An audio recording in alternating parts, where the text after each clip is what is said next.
Hello guys and welcome to my channel again. Today we are going to read part 22 for Diary of a Wimpy Kid. I hope the last video for Beethoven for release on piano was good. Thank you for watching all the parts. And of course thank you for your comments and likes and subscribes. So now let's start reading part 22. So here we go. We did part 21 last part for reading there from the kids. So we were at 210 pages and now we're in 211. So let's read the 10 pages. Here we go.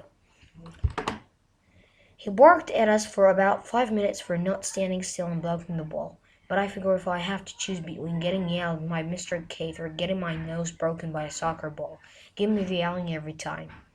We won the game anyway, just like we always do. But Mr. Keith was pretty wound up over the fact that the ball actually made it all the way down to our goalie for the first time this season.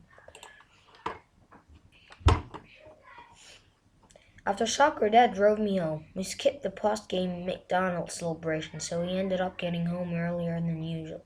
Roderick's band practice wasn't over yet, and a whole bunch of teenagers were just hanging out in our driveway. I guess they must have gotten drawn to the rock and roll music the way moths get drawn to a light. Now it will be a problem for Greg's dad. You should have seen the look on Dad's face. To give you an idea of how he reacted to finding his driveway full of teenagers, imagine pulling back your shower curtain and finding your bathtub full of rats. Oh my gosh. Dad went in the house and I guess he was going to call the cops or something. But Mom stopped him. I guess he was going to call the cops or something, but Mom stopped him. She said those kids out in the driveway weren't doing any harm, and you can't blame them for appreciating Roderick's music. I really don't see how Mom said that with a straight face. If you ever heard Roderick's band practicing, you'd know why. First of all, from what I can tell, they don't even play real songs. Everybody just does their own thing on their instruments, and every once in a while, Billy yells out rock and roll or something like that. And they just got this echo pedal, which is already starting to get really annoying. Who just farted? Farted? Farted? Oh my gosh. So I don't know if Mom really likes Roderick's music or if she was just trying to avoid having a big scene with the cops coming to the house.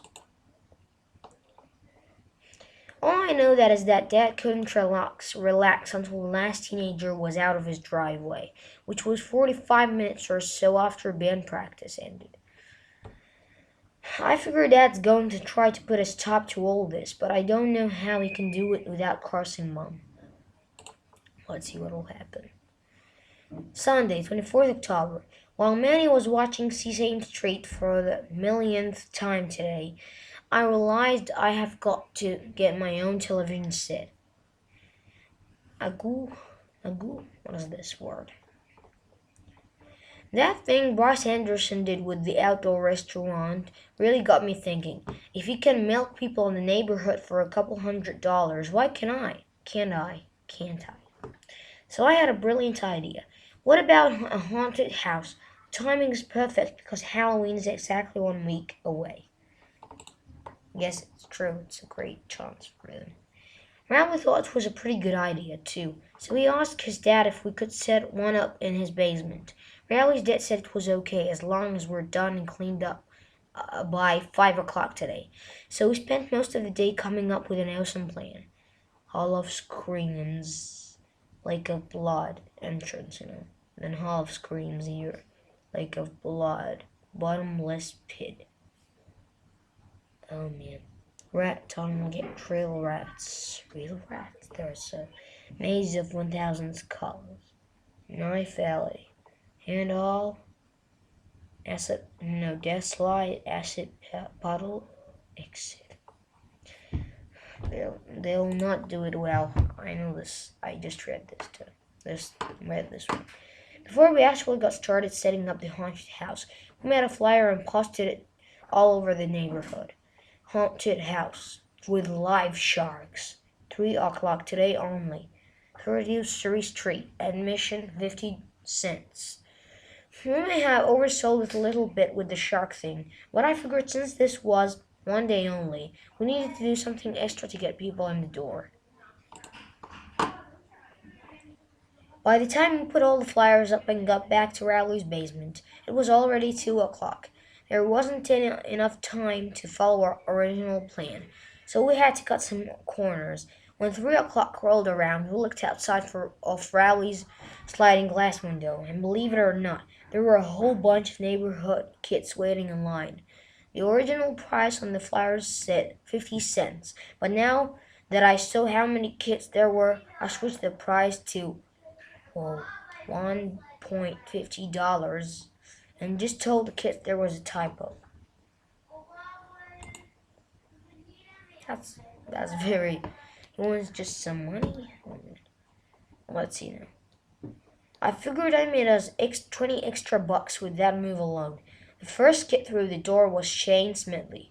He started to make his way through the Hall of Screams, which was just the Jefferson's guest bed with a heavy navy blue sheet thrown over it.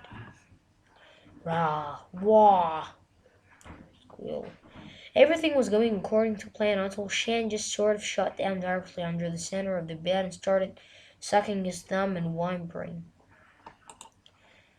So guys, I hope the video was good. Thank you for watching. This is part 22 for Diary of a Wimpy Kid. I hope my rating was good. And thank you for watching all of Diary of a Wimpy Kid videos. I made a playlist for Diary of a Wimpy Kid, of course, and songs and piano also. This is part 22. We're at until now 220 pages. So it's the 22nd part.